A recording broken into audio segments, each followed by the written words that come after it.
आप किए करते नहीं है। हम तो हाई कोर्ट गए, अब सुप्रीम कोर्ट में हमने फाइल किया।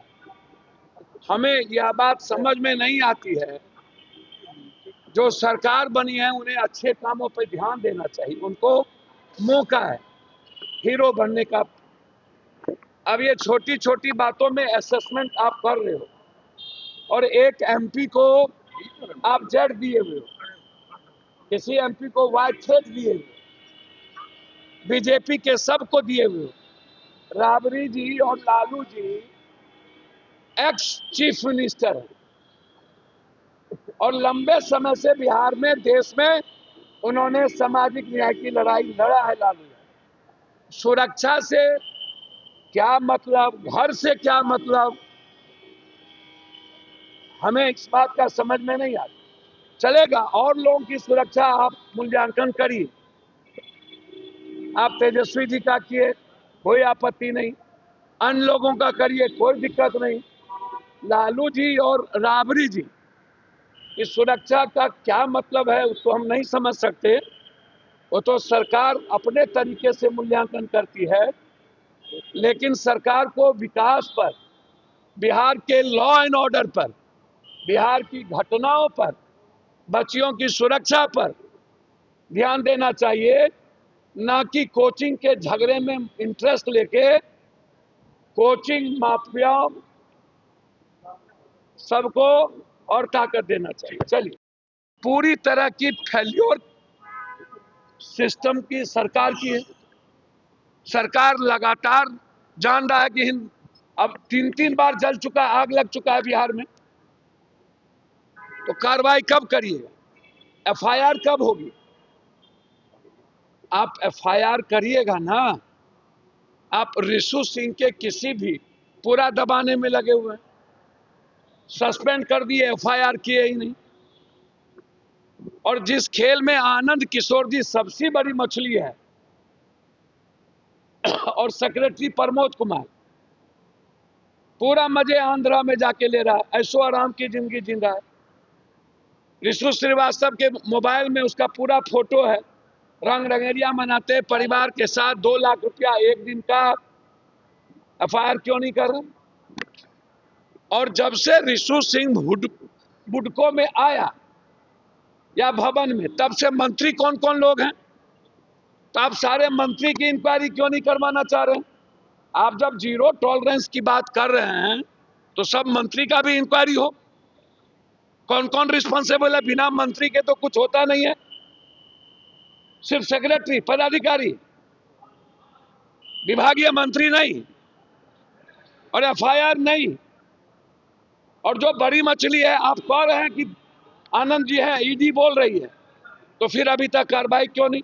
और लोग हैं, कह रहे संतोष मल है, 2 मेडिकल कॉलेज का टेंडर दे दिया धर्मेंद्र, कह रहे वो हैं, क्यों नहीं? बारे बार आप नीतीश कुमार जी को दाग लगाने के लिए सब उपाय कर रहे हैं क्या? मतलब नीतीश कुमार की छवि क्या थी? ईमानदारी की। और जब ये सब चीजें हो रही है, इसमें इन्वॉल्व कौन हो रही? कहेंगे नीतीश कुमार जी के काल में हुआ।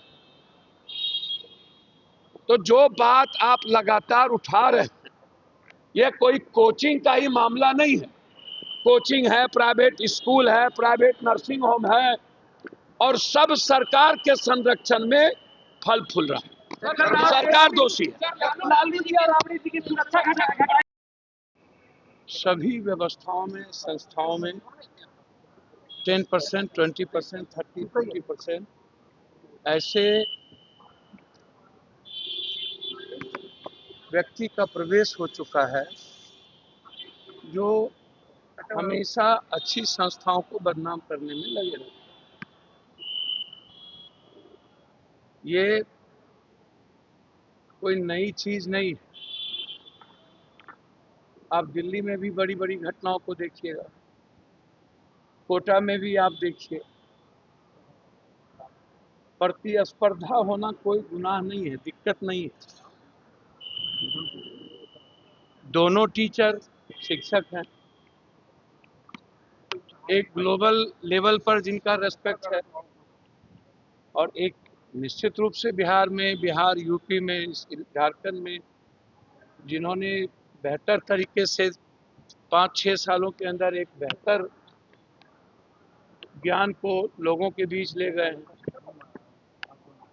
दोनों के ज्ञान पर कोई सवाल नहीं,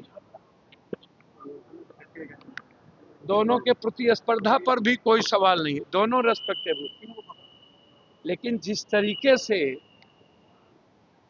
कुछ लोग मजे ले रहे हैं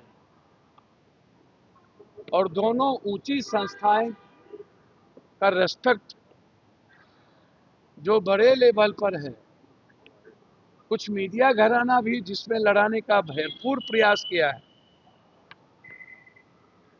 यूट्यूबर कुछ लोग, तो मैं समझता हूं कि क्रिमिनल के तरह दोनों शिक्षक को ट्रीट नहीं करना चाहिए। लॉ को मानना ही है। ना तो रोशन जी थे और ना ही खान कहीं गोली चलाने में खुद है।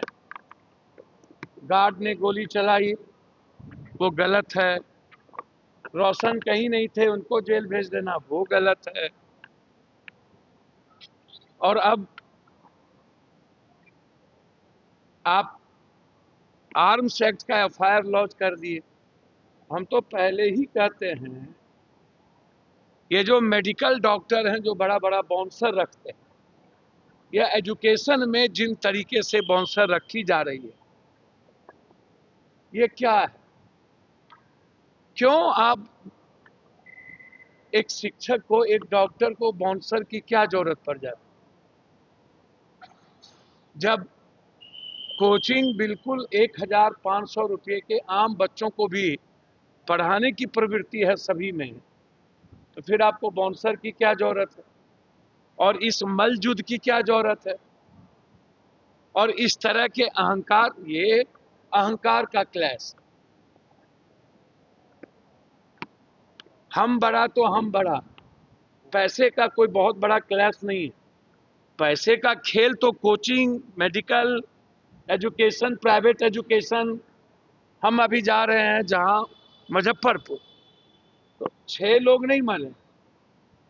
पूरे बिहार में जितने भी प्राइवेट नर्सिंग होम है, ये सब के सब बिहार गवर्नमेंट और भारत सरकार के रूल्स के विपरीत है। मेडिकल काउंसिल ऑफ इंडिया का रूल फॉलो नहीं करते हैं, बिहार सरकार के गाइडलाइन को फॉलो नहीं करते हैं। जिनको आईसीयू नहीं रहना है वो आईसीयू रखे हुए हैं। आईसीयू में 27 आदमी को आप रखे हुए हैं 6 आदमी के नाम पर। आप आम जनता को लूटते हैं। जिन्हें वेंटिलेटर की जरूरत नहीं है आप वेंटिलेटर देते हैं, जिन्हें आईसीयू की जरूरत नहीं है आप आईसीयू देते हैं। पूरे बिहार में चाहे बाईपास हो, पटना हो, सभी जिले में प्राइवेट नर्सिंग होम आतंक मचा के रखा हुआ है, लगभग 60 और 80% के बीच। इस संस्था की जांच हो। हम माननीय निशांत बाबू से आग्रह करेंगे कि पूरा बगैर किसी बिहार सरकार के रूल्स के कोई भी प्राइवेट नर्सिंग होम ना चले, उसी तरह कोई भी प्राइवेट कोचिंग ना चले। हम तो कह ही रहे हैं, ये जो कुकुर मुत्ते के तरह नर्सिंग होम बिना किसी ज्ञान के हर जगह आप कोचिंग खोल लिए हैं, प्राइवेट स्कूल खोल लिए हैं। और इस संचालन में सबसे बड़ी भूमिका किसकी है? सिविल सर्जन सबसे बड़ा दोषी है। पैसा लेकर के सिविल सर्जन सर्टिफिकेट दे देता है, पैसा लेके नर्सिंग होम खुलवाता है, और उस नर्सिंग होम और कोचिंग के साथ में जो थाना होते हैं वो उससे पैसा वसूलता है। थाना, प्रशासन, शासन, सभी लोग पटना में जितनी प्राइवेट कोचिंग है, क्या ये पता नहीं है पंजीकरण बहुत लोगों का नहीं है, अवैध हैं सभी लोग, मीडिया ट्रायल है। हम तो पहले भी कहे हुए हैं कि ये जो सेटर है, क्वेश्चन आउट होता है, इसमें भारत के सबसे बड़े कोचिंग माफिया का सेटिंग होता है। सारा कोचिंग बिना एक्ट के चलता है। मैं तो यही कहूंगा ना कि इसमें आप किसी व्यक्ति विशेष को दोषी